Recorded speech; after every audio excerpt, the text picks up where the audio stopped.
og sett á vefsíðu Þjóðhagsspegilsins. Ég hvet ykkur til þess að kíkja á vefsíðuna, þar sem upptökur af fyrri erindum og ýmislegt annað gagnlegt. Þarna líka hægt að skrá sig á póstlista til dæmi. Fyrirlestrarröð vormisseris ofbeldi og það var alveg við því að búast að kæmi áhugaverð erindi með stundum svolítið sjokkerandi titlum, en þetta sem sagt fjórði fyrirlesturinn sem að Póla ætlar að vera með í dag. Næst 3. apríl, þá Freydís úr félagsráðgjöfinni líka, og síðasta erindi í þessari röð Margrét Valdimarsdóttir sem situr hérna, allar fjall ofbeldi og vopnaburð ungmenna. Þetta allt mjög áhugaverð og mikilvæg málefni og bara þakka ykkur fyrir að taka þátt í þessu með okkur, að koma þessu á framfæri. Sjá, ég ætla að loka þessu. Póla Cardenas, gjörðu. Takk fyrir. Já, góðan daginn. Já, í dag ætla ég að fjalla meðferð sem heitir á ensku Combined Parent-Child Cognitive Behavioral Therapy, eða sem við köllum á Íslandi fjölskyldum með hugræn atferlismeðferð, og meðferðarúrræði fyrir börnum og fjölskyldum þar sem hætta á því að börn séu beitt ofbeldi, líkamlegt og andlegt ofbeldi. Og ég starfa sem teymisstjóri og sálfræðingur í Barnahúsi og lektor hér við Félagsráðgjafardeild Háskóla Íslands.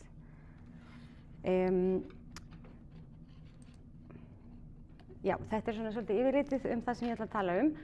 Ég ætla aðeins að fara í gegnum þjónustu Barnahús og hvað Barnahús, hvað við erum að gera. Líka bara fjalla þetta úrræði og stöðu innleiðingar FMH á Íslandi og bara svolítið framtíðarsýn. En Barnahús úrræði á vegum Barna- og fjölskyldustofu, alveg eins og MST og meðferðarheimilin og svo framvegis. Og Barnahús sýnir málefnum barna sem eru 3,5 til 18 ára sem grunur leikur að hafi sætt kynferðisofbeldi, líkamlegu ofbeldi eða heimilisofbeldi. Og barnaverndarþjónustur bera ábyrgð á vinnslu slíkra mála með að vísa málin til okkar.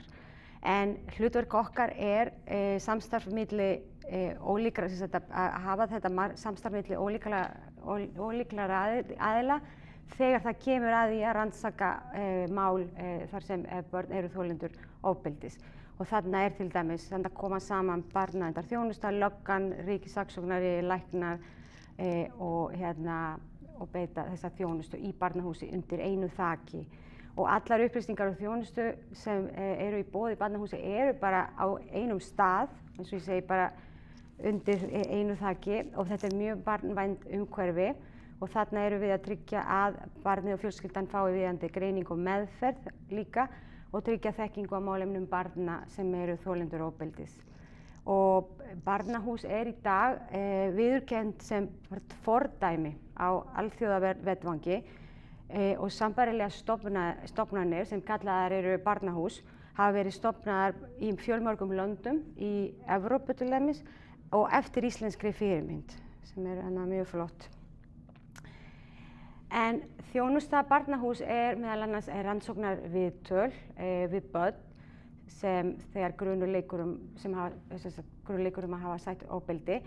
Við erum með undir rannsóknarviðtöl eru skýrslutökur fyrir dómi þegar börn eru undir 15 ára aldurs. Svo eru könnunarviðtöl fyrir barnavernd og viðtöl fyrir Útlendingastofnun þegar börn koma til Íslands og sækja alþjóðlega vernd og koma án forsjáraðila eða þegar það grunur mansal. Svo eru læknisskoðanir líka, þetta eru ekki akut skoðanir, þetta eru skoðanir sem eiga sér stað 72 klukkustundir eftir að brot hefur átt sér stað.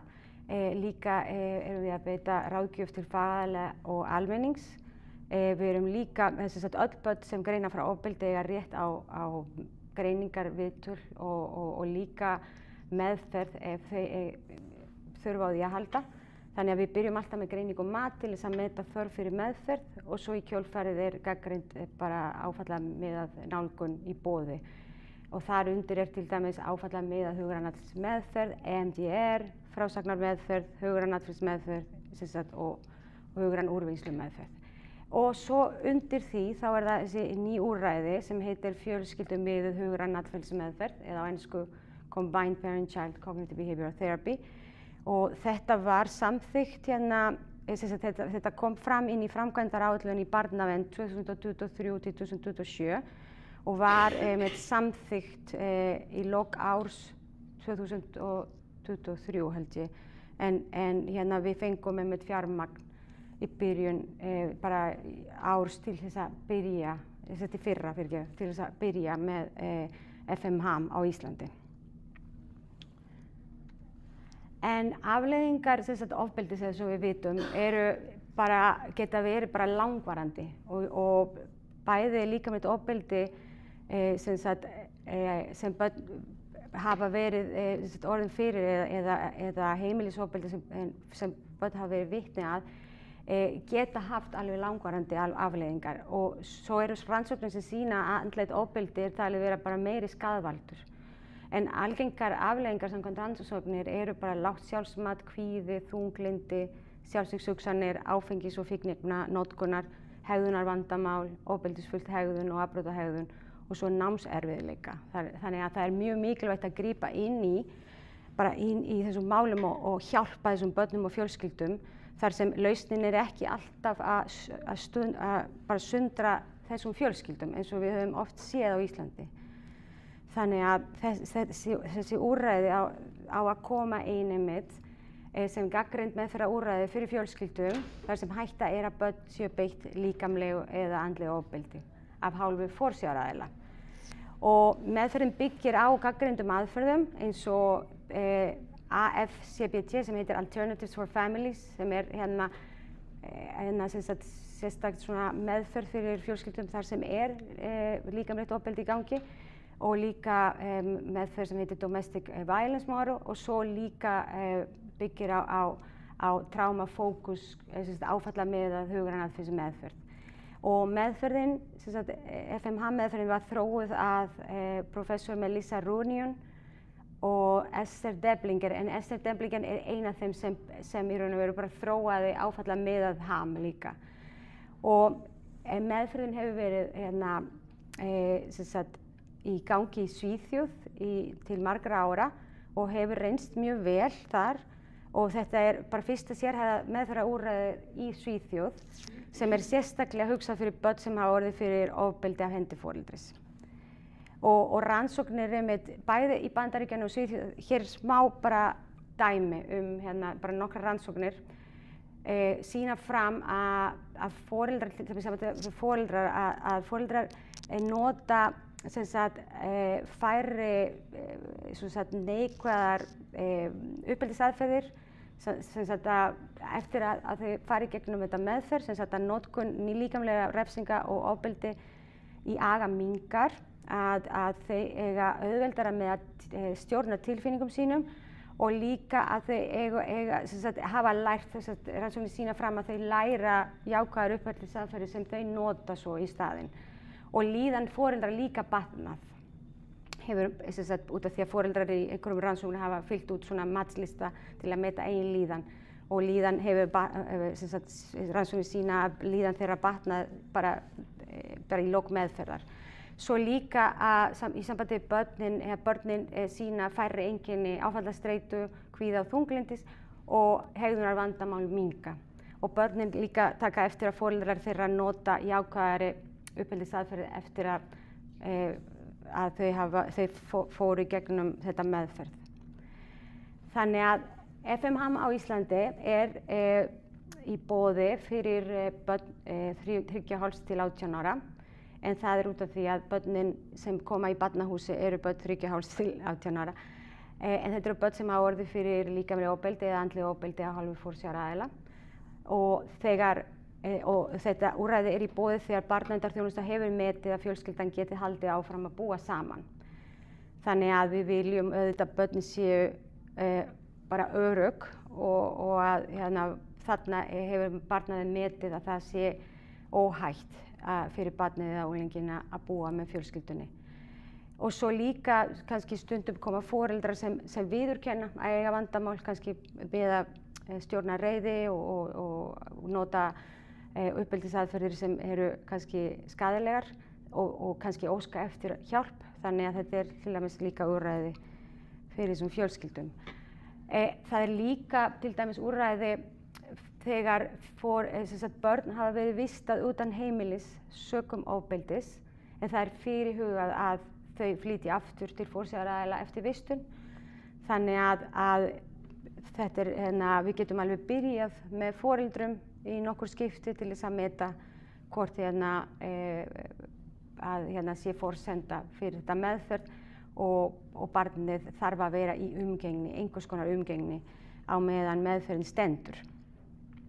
En barnaverndarþjónusta bara í hverju sveitarfélagi þarf að vísa málið til barnahús, en það þarf ekki að kæra málið til lögreglu til að geta sótt MFM-ham og líka við höfum alltaf haft það þannig að öll börn sem koma í barnahús fari gegnum könnunarviðtal eða skýrslutöku, en þessi börn þurfa ekki að fara gegnum könnunarviðtal ef nægar upplýsingar liggja fyrir ofbeldi. Og svo bara það ekki mælt með meðferðinni þegar forsjáraðila eru með alvarlega geðsjúkdóma eða fíkniefnavanda sem ekki verið að meðhöndla. Það svona, en þetta uppsetningin meðferðar, þannig að við erum að sameina einstaklingsmeðferð og fjölskyldumeðferð. Þannig að þetta eru 16 til 20 meðferðartímar einu sinni í viku, á milli 60 til 90 mínútur. Ef ég einn með fjölskyldu þá ég aðeins lengur en 60 mínútur, en ef við erum tveir meðferðaraðilar þá minnkar tíman. En við erum að hitta börnin cirka í 30 mínútur og foreldrar líka í 30 mínútur, og svo fjölskylduviðtölin eru á milli 10 til 20 mínútur. En einstaklingsviðtölin minnka þegar meðferðin það bil að ljúka, og þá eru fjölskylduviðtölin verða lengri og lengri. En áður en meðferðin hefst þá erum við við þurfum að hvetja foreldra til þess að taka þátt, þannig að annaðhvort hvatningar, símtal eða viðtal við forsjáraðila til þess að kynna úrræðið og hvetja foreldra að taka þátt, og við förum líka yfir forsendum meðferðar og gerum samning. Maður beit ekki ofbeldi, og svo áður en meðferðin hefst þá erum við líka að meta, við erum að leggja fyrir sjálfsvígskvarða og erum að meta áfallastreitu, kvíða og þunglyndi hjá börnum, hegðunarvanda eða tilfinningavanda barns, og líka uppeldisaðferðir sem foreldrar eða forsjáraðilar nota á heimilinu. Og þetta eru listar sem bæði börnin og forsjáraðilar fylla út. Og við erum líka að skoða tengsl forsjáraðila við barns og samskiptin í byrjun meðferðar. Þannig að fyrsta fjölskylduviðtal bara að skoða og meta tengsl og samskipti. En þetta uppsetningin, við erum að vinna með börnum og unglingum svolítið eins og við erum að vinna þegar við erum að fara í gegnum áfallamiðað-ham. Við erum að fræða þeim ofbeldi og afleiðingar og áhrif ofbeldis. Við erum að kenna tilfinningatjáning og tilfinningastjórnun, hjálpa þeim að draga úr sektarkenndinni, því að oft börn sem verða fyrir ofbeldi á heimilinu, þeim sagt að þeir eru vond og þeir eru kannski ekki að haga sér eins og þeir að haga sér, og þannig að þess vegna þeim verið að beita þeim ofbeldi. Þannig að við þurfum að ræða þessa hluti og hjálpa þeim líka að læra aðferðir til þess að ráða betur við eigin tilfinningar og líka að róa sig. Bara við erum að kenna öndun og slökun og líka að vinna með hugsanir sem eru óhjáplegar, og svo erum við að vinna með það sem gerðist. Og barnið líka býr til öryggisáætlun, þannig að hér barnið að búa til öryggisáætlun sem svo foreldrin þarf að fylgja. En svo með foreldrum erum við að vinna með fyrst og fremst bara að fara yfir afleiðingar ofbeldisins sem foreldrar beittu. Foreldrar skuldbinda sig til þess að beita ekki ofbeldi á meðan meðferðin stendur og vonandi til framtíðar. Og líka við erum að kenna bara svona hvernig börn læra hegðun. Við förum yfir áfallasögu foreldra líka til þess að hjálpa þeim að tengja svolítið við það sem börnin eru að upplifa, börnin þeirra eru að upplifa og erum að kenna uppeldisaðferðir sem henta hverju sinni, streitu og reiðistjórnun. Við erum að kynna fyrir þeim öryggisáætlun sem barnið býr til og svo foreldrin þarf líka að heyra bara saga sem barnið skrifar það sem gerðist og hvaða hafði áhrif og hvernig hafði áhrif á barnið. Og svo foreldrin þá þarf að axla ábyrgð á ofbeldi og biðjast afsökunar. En vikulega erum við að leggja fyrir könnun bara til sem barnið fyllir út og forsjáraðilinn fyllir út. Þar sem við erum að spyrja með uppeldisaðferðir sem forsjáraðilinn hefur verið að nota í vikunni sem leið. Þannig að við erum alltaf að fylgjast með hvort eitthvað hafi átt sér stað á heimilinu. En í sambandi við að vinna úr því sem gerðist, þannig að eins og ég sagði áðan, það er þessi úrvinnsla áfalla. Það er þannig að við byrjum með það sem kallast stigmagnandi berskjöldun, þannig að við byrjum hægt og rólega að tala það sem gerðist. Við byrjum ekki með það í fyrsta tíma, en við gerum þetta hægt og rólega þangað til að barnið er tilbúin að tala ofbeldi sem hefur átt sér stað heima. Svo barnið skrifar svo áfallasögu sína og við erum að hjálpa barninu líka að bera kennsl á hugsanarskeggjur, eins og hugsanir eins og það er mér að kenna eða ég hefði ekki átt að haga mér svona eða að vinna úr því að vinna með hugsanir sem eru ekki hjálplegar. Og svo er barnið að búa sig undir að deila sína sögu með forsjáraðilum sem barnið skrifaði niður. Og að móti vinna með forsjáraðila er að þau taka fyrst ábyrgð á ofbeldinu og líka búa sig undir að hlusta áfallasögu barnsins og eru til staðar og hlusta og ræða við barnið eftir að barnið er búið að lesa eða við erum búin að lesa fyrir foreldra. Og það sem áfallasagan sem foreldrin les er áfallasaga þar sem barnið er ekki búin að vinna úr því sem gerðist, þannig að þetta er svona hrá lýsing á því sem gerðist og hvernig barnið leið og hvað barnið var að hugsa á meðan af því stóð. Og svo er foreldrin þarf að skrifa bréf til barnsins þar sem foreldrin tekur ábyrgð, eða forsjáraðilinn tekur ábyrgð á því sem gerðist. Og við þurfum að hjálpa þeim með bréfið. Og þetta getur tekið svolítið smá tíma með foreldrum.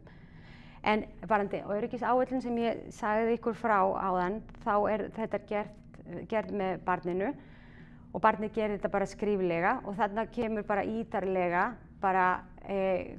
til dæmis hvaða merki, hvað segir mér að til dæmis að mamma er að verða reið og já, ég finn að mamma er að hækka röddina og ég er að verða hrædd. Ok, hvaða orð á ég að nota eða hvaða orð á mamma að nota kannski þegar hún finnur að ég er að verða reið, til dæmis. Kannski er það spagetti. Ok, ef við segjum spagetti á hver fjölskyldumeðlimur að fara til þess að róa sig niður en að hversu langur tími á að líða þangað til að fjölskyldan kemur aftur saman. Og svo er auðvitað ef barnið var að gera eitthvað sem barnið ætti ekki að gera eða til dæmis var ekki að ganga frá. Ok, við komum saman, hvernig eigum við að fara þá í að ræða það sem þú hefðir átt að gera öðruvísi. Þannig að barnið líka talar ok, hverjar eiga að vera afleiðingar á því til dæmis ef ég á að gera eitthvað og ég geri það ekki. En æfingin er nauðsynleg þannig að við byrjum að æfa þetta í sameiginleg viðtöl. En við byrjum sameiginleg viðtöl alltaf með, eins og þið sjáið hér, svona skiptist þetta niður. 1 til 3 viðtöl eru við að fara í gegnum bara að bera kennsl af tilfinningar og fræðum ofbeldi og fræðsla ofbeldi og afleiðingar ofbeldi fyrir foreldra og svo er sameiginleg stund. Þannig í byrjunin eru við líka að skoða samskipti á milli forsjáraðila og barna. Og þarna er forsjáraðilinn líka að gefa barninu leyfi til að tala það sem er að gerast heima. Við erum líka að byrja alltaf með að kenna þeim að æfa sig í að hrósa fyrir jákvæða hegðun.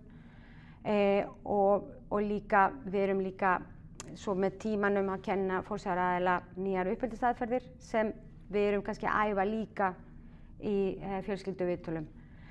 og svo þarna eru líka að börnin og foreldrar að sýna hvað þau hafa lært. Við erum að æfa í sameiginlegu viðtöl líka öryggisáætlun og svo líka þarna þessi tími þar sem foreldrar lesa bréfið sem þau skrifuðu til barnsins og axla ábyrgð á ofbeldinu. En sem sagt varðandi innleiðingu FMHM á Íslandi, við fórum í þjálfun í haust 2024 sem til fyrra og erum núna í handleiðslu. Handleiðslan á að vera í 12 skipti í 1,5 tíma í senn og leiðbeinandi okkar og handleiðarinn Melissa Runion sem bjó til meðferðin. Við byrjum formulega í janúar við byrjum að taka á móti tilvísum í desember en við byrjum að hitta fjölskyldum núna bara í byrjun árs og við erum 3 meðferðaraðilar í fullu starfi og ein í fæðingarorlofi og svo eru 3 meðferðaraðilar til viðbótar sem hafa fengist þjálfun og eru til í að stíga inn og vera með taka mál að sér. Og 2 meðferðaraðilar eru í barnahúsi, þetta eru 4 meðferðaraðilar reyndar. 3 í barnahúsi og 1 undir barna- og fjölskyldustofu, starfar sem meðferðaraðili þar. En til þess að sækja þá það barnavernd, sem sagt það þarf að hafa samband við barnaverndarþjónustu og barnaverndarþjónusta fyllir út umsókn sem hægt að finna á vefsíðu barna- og fjölskyldustofu undir eyðublöð og barnahús og þarna eyðublaðið tilvísun í barnahús og svo fjölskyldumið hugræðismeðferð. Og við erum líka með svona verklag og verklagið má líka finna undir vefsíðu barna- og fjölskyldustofu undir verklag og þarna bara ítarleg lýsing á hvað hlutverk barnaverndarþjónustu í þessum málum og okkar líka því að við viljum tryggja að börnin séu örugg auðvitað. Við viljum ekki að börn sem fari gegnum þetta meðferð séu að þola ofbeldi. Þannig að við þurfum að tryggja allan tíman að börnin séu örugg. En varðandi framtíðin, ég meina við erum að fara mjög rólega af stað en nýjar tilvísanir eru núna að byrja að berast vikulega. Ekki öll málin henda, ekki allir foreldrar vilja taka þátt. Þannig að þetta eins og ég segi bara, þarna þurfa foreldrar að axla ábyrgð og vilja taka þátt í meðferðinni því að þau taka þátt í 50% af meðferðinni. Líka við þurfum að meta hvort við þurfum að þjálfa fleiri sérfræðinga. Það kemur bara í ljós núna á þessu ári en samkvæmt bara framkvæmdaráætlun og það vitum við að þetta meðferð sem það þörf fyrir meðferðinni þannig að það gæti verið að það komi fleiri og fleiri mál og svo erum við bara að bjóða upp á meðferðinni núna bara hér í kringum höfuðborgarsvæðinu og Suðurlandi og Suðurnesju þar sem við getum keyrt en það einmitt, við erum líka að fara að bjóða upp á meðferðinni á landsbyggðinni eins og önnur úrræði á vegum BOFS en ef við gerum það þegar við erum búin að læra þetta og klára handleiðslu í þessu 12 skipti. En svo ætlum við líka að hefja tilrauna rannsókn leið og handleiðslan lokið og þarna við ætlum að meta virkni meðferðar og svo fara í stærri rannsókn í kjölfarið og svo hafa rannsóknaraðilar í Svíþjóð sýnt áhuga á að vera í einhvers konar samstarf við okkur hér. Þannig að við erum mjög vongóð að færri börn þurfi að fara í gegnum fósturkerfi og að við getum bara stöðva hringrás ofbeldis fyrir hjá þessum fjölskyldum. Hér bækling sem við erum að fara að láta brenda fljótlega og ætlum að láta bara í flestum stöðum. Við erum búin að vera að kynna talandi framtíð, hvað í gangi núna varðandi innleiðingin. Við hefum verið að kynna þetta bara hjá Bjarkarhlíð og Kvennaathvarf og bara í háskólum og svo hjá barnaverndarþjónustur þannig að við viljum að fólk bara viti af þessu því að þetta alveg meðferð sem virkar. En ef þið viljið vita meira það, það bara eru upplýsingar á vefsíðu Barna- og fjölskyldustofu og svo eru bara greinar sem hafa verið birtar hérna, þetta eru greinar sem ég vísaði í fyrirlestrunum mínum, þannig að ég hveti ykkur til þess að já, bara ef þið hafið áhuga bara allavega, það má líka heyra í okkur. En já. Já.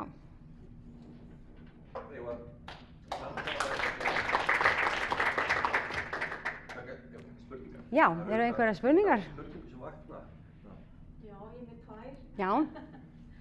Ég, sko, af því að það er náttúrulega, að þú talaðir að foreldrarnir þurfa að vera í samvinnu, sko. Þarf foreldri sem beitti ofbeldinu að vera, sko, með í meðferðin til þess að hann sé sækjum. Já, það þarf að vera, já. Þó að viðkomandi sé ekki lengur hluti af fjölskyldunni. Já, ef viðkomandinn í umgengni með börnum, já, þá Þetta svona forsenda? Já. Já, ok.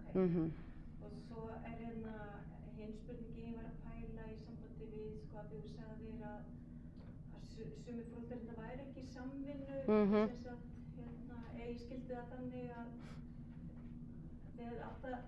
þegar þú voru komin inn í meðferðina, en barnaverndin, tekur hún ekki þá svona umræðu með foreldrum?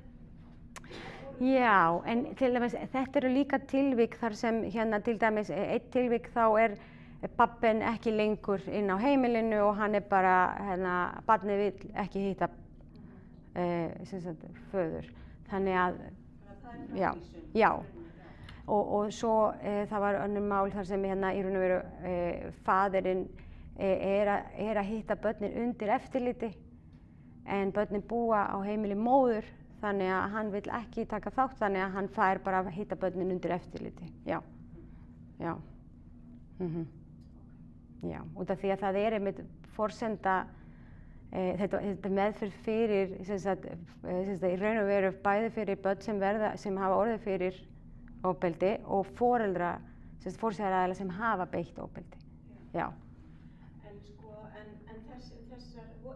mál sem að þið fenguð til? Já, þetta voru mál sem, þetta var vísað frá barnaverndarþjónustu til dæmis. Já.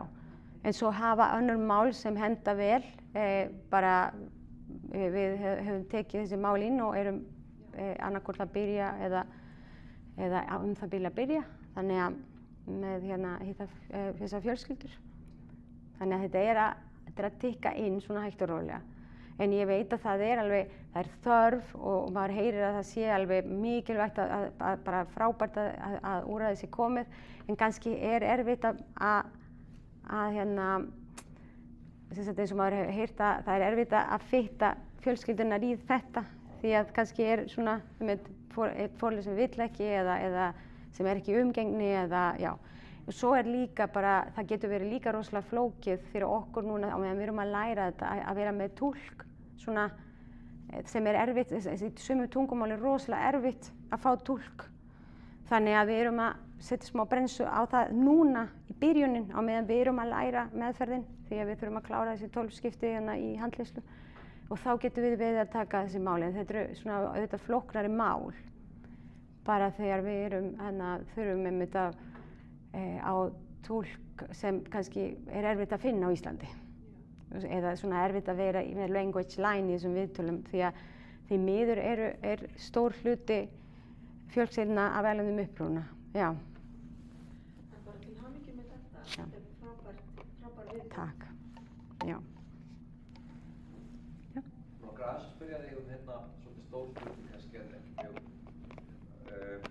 breytingar í samfélaginu. Nú ekkert mjög langt síðan að það var bara eðlilegt að flengja börn, það var hluta uppeldinu, en alltaf svo samfélagið búið að breytast og umgjörðin í barnavernd og allt saman, en einhverjar vísbendingar hvort að ofbeldi á heimilum, ofbeldi gagnvart börnum sé að minnka, aukast eða standa í stað? Ég man að ég byrjaði í barnahúsi í janúar 2014 og fyrir þann tíma, það var nýkomin skýrsla svona einmitt, líkamlegt ofbeldi, manstu kannski eftir þessa skýrslu, það var einmitt rétt fyrir 2014 og þar sem var einmitt verið að vísa í svona ofbeldi gegn börnum á heimili. En fyrir þann tíma það var þessi svona hugsjón að þetta væri ekki að gerast á Íslandi. Já, nákvæmlega. En í raun og veru þetta ég held að sé meira en við höldum. Því að, já, og það einmitt okkar tilfinning til dæmis, bara hægt og rólega hafa þessi mál verið að aukast í barnahúsi. Alveg, já.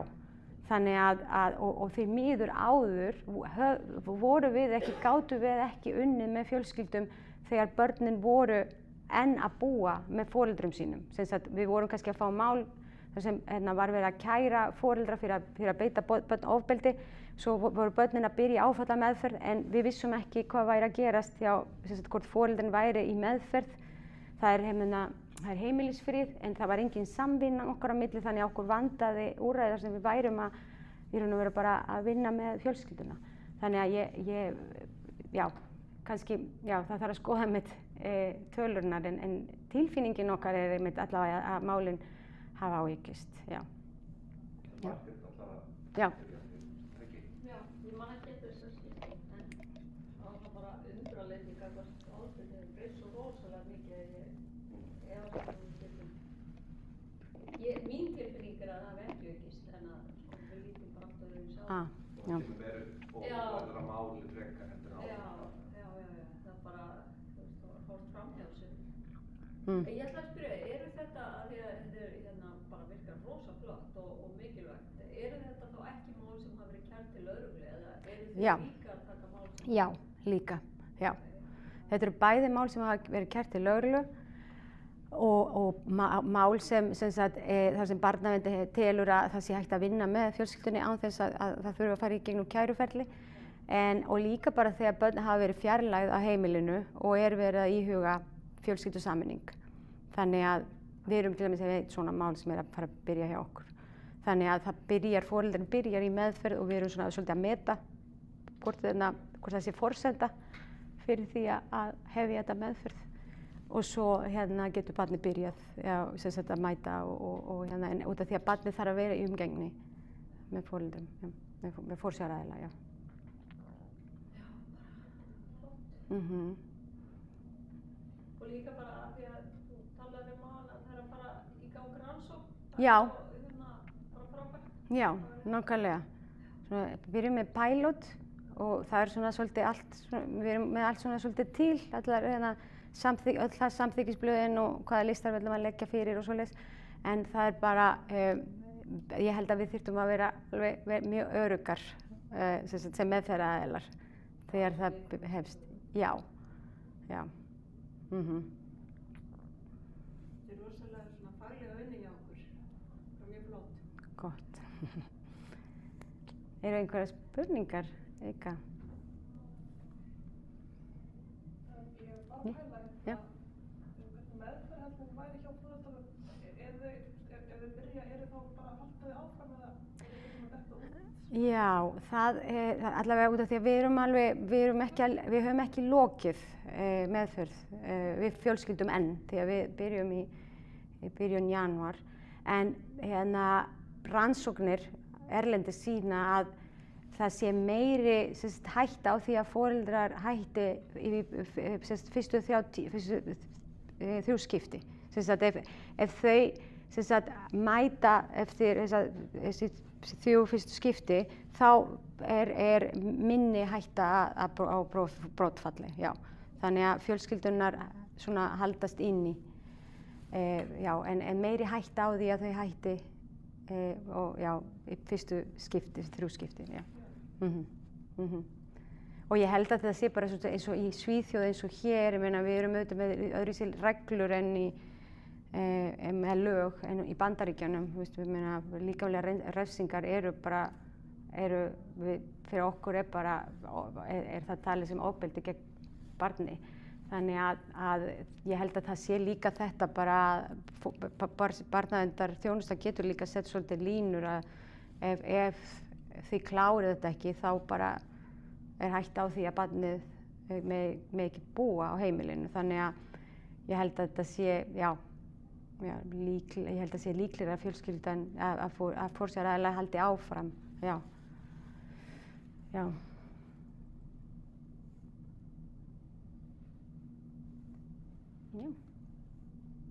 En það líka hægt að senda spurningar, bara senda mér tölvupóst, ég með tölvupóstfangpaola@hi.is. Þannig að ef eitthvað ég er til í að svara. Spurningar í lokin? Bara kæra þakkir. Takk fyrir. Það var virkilega áhugavert og mikilvægt málefni. Takk fyrir komin. Takk.